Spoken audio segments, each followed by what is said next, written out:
Hi, നല്ല hi tech hotel. നല്ല രസമുണ്ട് കാണാൻ. നല്ല രസമുണ്ട്. അപ്പുറത്ത് വീടാന്ന് തോന്നുന്നു. അതിങ്ങനെ കുറേ ശബ്ദം. ഇവിടെ ഇരുന്നിട്ട് കാര്യമില്ലല്ലോ. അവിടെ പോയി വെയിറ്ററിനെ വിളിക്കണ്ട. പുറത്ത് തന്നെ എഴുതി വെച്ചിട്ടില്ല, വെയിറ്ററിനെ വേണം അങ്ങോട്ട് പോകണം. വെയിറ്റർ, വെയിറ്റർ, ഈ പട്ടിയൊന്നും ഇങ്ങനെ കിടന്ന് കുരയ്ക്കുന്നേ. മാഡം, അത് പട്ടിയാണ്, അപ്പം അതിന് കുരയ്ക്കണ്ടേ? അതല്ല, എന്തേലും തിന്നാണ്ട. മാഡം അവിടെ ഇരുന്നോളൂ കേട്ടോ. അത് പഴയതായിരുന്നു. ആ പൊട്ട ഇവിടെ വന്നിരിക്കും. ഇതെടുത്തിട്ട് പോടാം. ഇരിക്കാനാ പറയുന്നത്.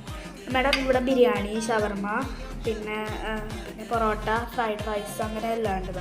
ആണോ? ഞാനേ ഇതൊന്നും നോക്കിയിട്ട് പറയാവേ. ആ ശരി മാഡം, ശരി ശരി ശരി. ഓ മോനെ, ഓ നല്ല മോൻ. നോക്കണ്ടേ, അങ്ങേരെ ഒന്ന് വിളിച്ചു നോക്കാം. ഞാൻ ഹോട്ടലിലെത്തി.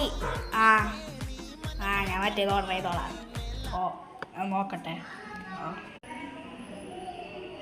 ദൈവമേ, സരസ്വ എന്താ വെച്ചിട്ടുണ്ടല്ലോ.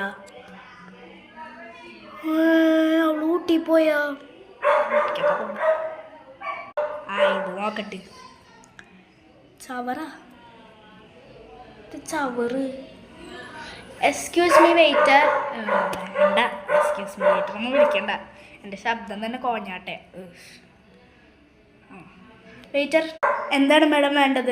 കുറേ നേരമായില്ലേ സൈഡിൽ നിൽക്കണം. കുറേ നേരമായി നിൽക്കണം. 3 മിനിറ്റായി. മാഡം പെട്ടെന്ന് പറയാമോ എന്താ വേണ്ടതെന്ന്? ഓർഡർ ഒരു ഊണ്. പേരട്ട തള്ള, ഇതിന് വേണ്ടിയാണ് എന്നെ 3 മിനിറ്റ് ഇവിടെ നിർത്തിച്ചത്. ഓക്കെ മാം, ഒരു ഊണ്.